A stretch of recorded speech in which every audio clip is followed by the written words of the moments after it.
Look at any crowd on Earth, and you'll notice something strange. Same species, same basic face, same 2 eyes, 1 mouth, 2 ears. But the nose sitting right in the center can look completely different from one person to the next. Some are wide and low, some are long and narrow, some have high bridges, rounded tips, flared nostrils, or profiles that run through families for generations. And if you've ever looked at someone from another part of the world and wondered, why does their nose look so different from mine? That is not a weird question. It is actually a really good scientific one.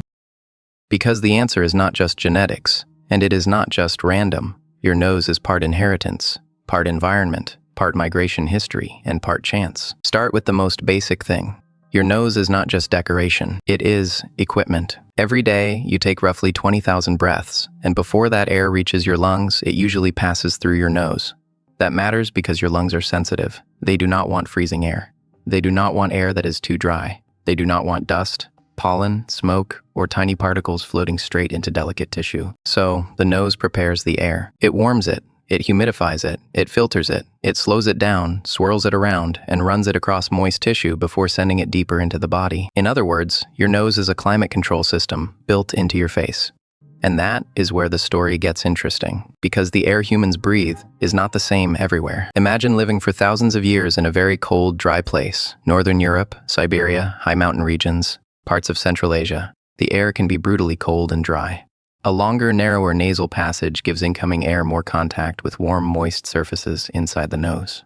More warming, more humidity, more conditioning before the air reaches the lungs. Now imagine a hot, humid environment. Equatorial Africa, parts of Southeast Asia, tropical South America. The air is already warm and already moist. The challenge is different. Wider nostrils and a broader nasal opening can allow air to move more easily. So over long periods of time, different environments created different pressures, not overnight, not in one generation, but across thousands of years. Researchers have found evidence for this. A 2017 study from Penn State looked at nasal traits in people with ancestry from different climate zones and found that nostril width was associated with the temperature and humidity of ancestral environments.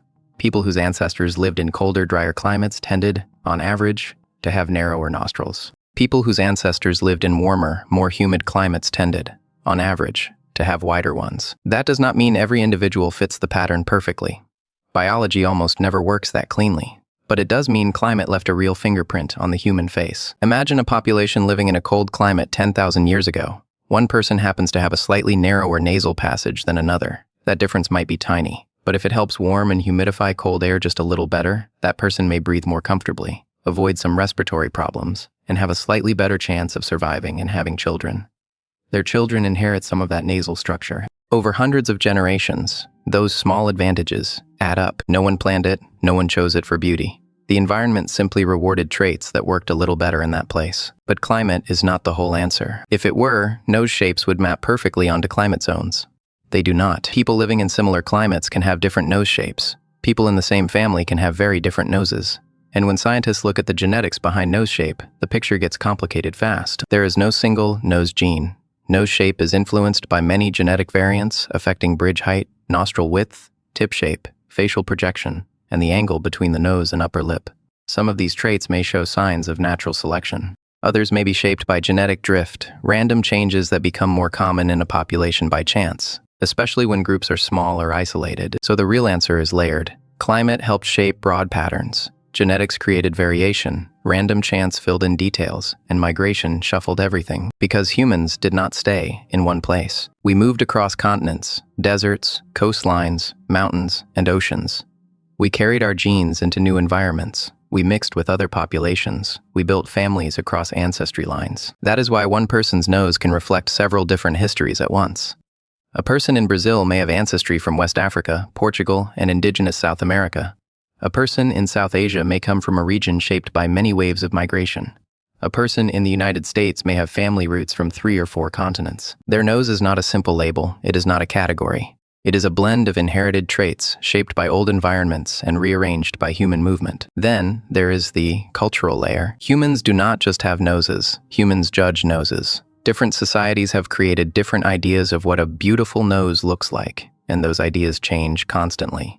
Ancient Greek sculpture favored one profile. Modern cosmetic trends favor another. Standards in East Asia, West Africa, the Middle East, Europe, Latin America, and indigenous communities have never converged on one universal thing, because there is no universal ideal, only local preferences, social pressures, fashion, media, and history. Science does not say one nose is better than another. A narrow nose may be useful for warming cold, dry air. A wider nose may be useful for airflow in warm, humid climates. These are trade-offs, not rankings.